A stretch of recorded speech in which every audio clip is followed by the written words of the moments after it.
ఇప్పుడే RR versus SRH match అయితే అయిపోయింది. 44 రన్స్ డిఫరెన్స్తో సన్ రైజర్స్ హైదరాబాద్ అయితే గెలిచింది. ఎవరైనా రివ్యూ పార్ట్ 1 చూడకుంటే రిలేటెడ్ వీడియోలో మరియు బయోలో అయితే వీడియో లింక్ ఉంటుంది, ఖచ్చితంగా చూడండి. తర్వాత వచ్చేసి బ్యాటింగ్ స్టార్ట్ అయినాక రాజస్థాన్ రాయల్స్ది ముగ్గురు బ్యాటర్లు స్పాట్లో స్టార్టింగ్లోనే వితిన్ 5 ఓవర్స్లోనే ఫెయిల్ అయిపోయినారు. యశస్వి జైస్వాల్, రియాంక్ పరాగ్, తర్వాత తీసిరానా ముగ్గురు కూడా వెంటనే అవుట్ అయిపోయినారు. కానీ ధ్రువం జూరల్, సంజు శాంసన్ నిలబడి గట్టిగా ఆడినారు. ధ్రువం జూరల్ని చూస్తుంటే మ్యాచ్ ఏమైనా వాళ్ళు ఒక రకంగా గెలుస్తారు అనుకున్నాం. బట్ 10 to 15 ఓవర్స్ మధ్యలో కొంచెం డ్రై పీరియడ్ అయితే నడిచింది.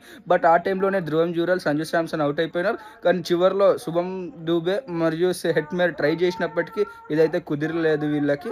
సో మ్యాచ్ అయితే ఎస్ఆర్హెచ్ గెలిచింది. కుమార్ రెడ్డి, ఇషాన్ కిషన్ అయితే ఒకరికి చేతికి ఇంజూరీ అయింది, ఇంకొకరికి మోకాలు ఇంజూరీ అయింది. బట్ ఇద్దరు కూడా వెంటనే మళ్ళీ రికవర్ అయ్యి వెంటనే గ్రౌండ్లోకి వచ్చేసినారు.